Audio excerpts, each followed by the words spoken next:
BMF, one of the biggest underground operations in American history. Millions of dollars, dozens of mansions, supercars, music labels, and so much more. This is an incredible story about how guys from the bottom infiltrated the mainstream world. From the treacherous streets of Detroit to yacht parties in Miami. The story begins in Detroit, Michigan, once the wealthiest city on the planet in the 1950s. The growth of General Motors, Ford, and Chrysler brought thousands of jobs to the Detroit area. And of course, just as many Americans migrated north to fill these positions. So for 15 years, Detroit was flourishing and life was as good as it gets. But like all societies, things eventually took a downward turn. In the 1960s, factory workers went on strike and unionized for higher pay. And in response, the car companies moved their operations overseas. And because of this, unemployment riddled the city. By 1968, Detroit was a new city, completely unrecognizable by its former residents. Abandoned houses, schools, debris in the streets, and out-of-control crime. Detroit was now a dark place, but nowhere was worse off than Southwest Detroit.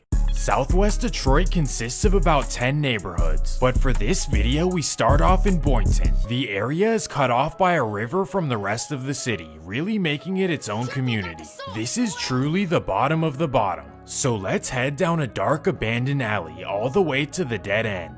1555 Edsel Street, one of 3 functional houses on the entire block. Here is where 2 brothers were born, Demetrius and Terry Flannery.